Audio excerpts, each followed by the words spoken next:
Bonjour à tous, j'espère que vous allez bien. Je m'appelle Ilan, j'ai plus de 10 ans d'expérience sur les marchés financiers et je démarre un nouveau projet, une nouvelle chaîne YouTube dont le seul but est de vous apprendre à investir en bourse. Alors je suis vraiment très content de faire ça, j'espère que mes vidéos vous plairont. On est en direct, donc soyez indulgents, il se peut que j'accroche quelques mots. Mais en tout cas, n'hésitez pas à vous abonner à ma chaîne, je publierai pas mal de vidéos en tout cas pour essayer de vous apprendre. Et puis n'hésitez pas à commenter, me poser vos questions, je serai vraiment très heureux de vous aider. Premier épisode, nous allons répondre à la question qu'est-ce que la bourse? Commençons par une définition. La bourse, c'est quoi? La bourse, c'est un lieu où les acheteurs et les vendeurs se rencontrent pour s'échanger des titres financiers. Il y a deux types d'intervenants en bourse. Les premiers, qu'on appellera les emprunteurs, les premiers sont des personnes qui ont des besoins en trésorerie, ils ont plein de projets, ils ont envie d'investir, mais malheureusement, ils n'ont pas d'argent pour le faire. Qu'est-ce qu'ils vont faire? Ils vont s'introduire en bourse pour récupérer des capitaux qui leur permettra de financer leurs projets. Alors il y a trois types de personnes. Il y a les entreprises qui représentent la majorité des intervenants qui ont besoin en trésorerie. Il y a également les États qui ont aussi des besoins en trésorerie et qui vont utiliser les marchés financiers pour le faire. J'ai également cité les particuliers, vous le voyez à l'écran, mais je l'ai barré pour la simple et bonne raison que les particuliers ont également des projets, les particuliers ont également des besoins en trésorerie, mais malheureusement, les particuliers n'ont pas accès à ce volet-là de la bourse. Les particuliers ne peuvent pas s'introduire en bourse pour récupérer des capitaux. Ils peuvent le faire par contre sur le deuxième volet que nous allons voir maintenant. La deuxième famille d'intervenants sont les personnes, les entreprises, les entités qui ont des excédents de trésorerie. Eux, ils n'ont pas de projet, mais par contre, ils ont plein d'épargne, ils ont beaucoup d'argent et donc ils vont placer cet argent sur les marchés financiers pour pouvoir faire fructifier cet argent. Donc il y a trois types d'épargnants, il y a les entreprises, il y a les particuliers et il y a également les fonds de pension. Alors on va se concentrer sur les premiers intervenants, ceux qui ont un besoin de trésorerie et je vais vous donner un petit exemple pour vous permettre de comprendre tout ça. Donc l'exemple d'une entreprise qui a un besoin d'investir, donc je suis propriétaire d'une société qui possède 100 restaurants, je souhaite acheter 50 restaurants supplémentaires, et je vais avoir besoin d'argent. Je vais aller voir mon banquier en bas de ma rue, malheureusement il vous dira que 50 restaurants, 50 millions d'euros, c'est un peu beaucoup pour lui, donc il vous donnera un refus.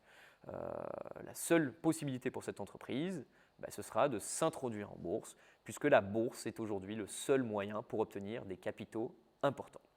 Alors l'inconvénient, lorsqu'on rentre en bourse, c'est qu'on doit ouvrir son capital. Si j'étais seul propriétaire de cette entreprise, cette belle entreprise, je vais devoir vendre certaines de mes parts et faire rentrer un associé. Et donc je vous ai fait un petit exemple en disant, voilà, je vends 10% de ma société pour pouvoir rentrer en bourse, faire coter mon entreprise en bourse et récupérer ces 50 millions d'euros supplémentaires qui me permettront d'acheter ces 50 restaurants. Donc l'avantage, c'est que je vais pouvoir financer mon projet. L'inconvénient, c'est que je vais devoir partager le chiffre d'affaires et les résultats surtout avec mes nouveaux associés. Je vais rentrer un peu plus dans le détail pour que vous puissiez comprendre. La SARL Resto.com, au départ du projet, était une entreprise avec un capital de 100 millions d'euros. J'étais 100% propriétaire de cette entreprise. Je faisais un chiffre d'affaires de 100 millions d'euros. La SARL avait un bénéfice de 10 millions d'euros et je pouvais donc percevoir chaque année ce bénéfice sous forme de dividende. Je pouvais prélever 100% de ce bénéfice puisque j'étais 100% propriétaire. Et donc, je gagnais 10 millions d'euros par an en dividende. Mais après l'introduction en bourse, puisque c'était le seul moyen pour moi d'acheter ces 50 restaurants supplémentaires, l'entreprise a grossi, le capital de l'entreprise a augmenté, l'entreprise a une valorisation de 150 millions. Par contre, je ne suis plus seul à bord, puisque j'ai fait rentrer des investisseurs. Je possède aujourd'hui plus que 90% du capital et j'ai fait rentrer 10% qui sont des investisseurs, qui sont maintenant mes associés. Et donc, grâce à cette opération, j'ai pu acheter 150 restaurants, un chiffre d'affaires donc maintenant de 150 millions d'euros. Le chiffre d'affaires a augmenté et le bénéfice a également augmenté puisqu'il est passé de 10 millions à 20 millions. Je suis propriétaire de 90% de cette entreprise, donc 90% de ce bénéfice me revient sous forme de dividende et donc je peux prélever chaque année 18 millions d'euros sous forme de dividende. Mes associés récupéreront les 10% restants, c'est-à-dire 2 millions d'euros.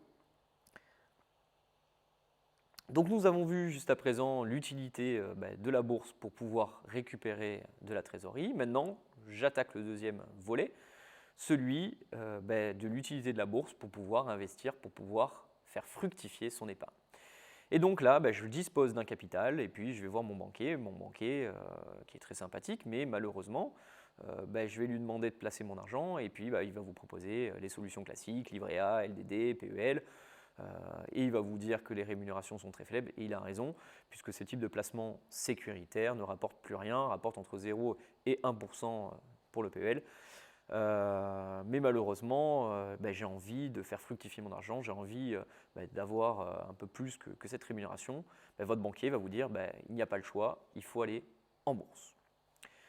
Et il a raison. Donc, qu'est-ce que je vais faire? On m'a dit qu'il fallait investir en bourse. Je vais chercher des entreprises, pourquoi pas rentables, puisque c'est mieux. Et donc, j'ai entendu parler de cette société tout à l'heure qui s'appelle Resto.com, qui vient tout juste de s'introduire en bourse. Cette entreprise, elle m'intéresse, elle a plein de restaurants en France, et donc j'ai envie de mettre mon argent dans cette entreprise. Donc j'ai 100 000 euros d'épargne, qu'est-ce que je vais faire? Je vais investir dans cette entreprise. Alors bien évidemment, je vous donne un exemple pour que vous puissiez comprendre la bourse, mais bien évidemment, je ne vais pas investir 100% de ma trésorerie sur une valeur, sur un restaurant. Il faudra diversifier son capital, mais ça, je l'aborderai dans d'autres vidéos.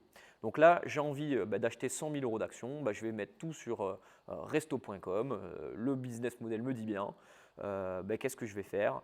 Je lui confie 100 millions d'euros. Donc je vais le faire au travers d'une plateforme en ligne. J'achète resto.com. Et donc, grâce à mes 100 000 euros, je pourrais être propriétaire de 0,07% du capital de cette entreprise, puisque je vous rappelle que l'entreprise vaut 150 millions d'euros, que moi je vais placer 100 000 euros. Donc 100 000 divisé par 150 millions, ça fait 0,07%. Et donc, puisque je suis propriétaire de 0,07% de cette entreprise, je pourrais récupérer un dividende, enfin les résultats, à hauteur de 0,07% des bénéfices. Donc on a vu tout à l'heure, cette entreprise fait un bénéfice de 20 millions d'euros. Je vais pouvoir percevoir 0,07% de cette somme. Si l'entreprise distribue 100% du bénéfice sous forme de dividende, je pourrais récupérer 14 000 euros. La rentabilité de mes 100 000 euros sera donc de 14%. Alors ça suppose bien évidemment que l'entreprise distribue 100% du dividende, ce qui est très rare. Les entreprises en général distribuent la moitié sous forme de dividende. Ça veut dire que si cette entreprise aurait distribué la moitié, c'est-à-dire 7 000 euros, j'aurais eu une rentabilité quand même de 7%.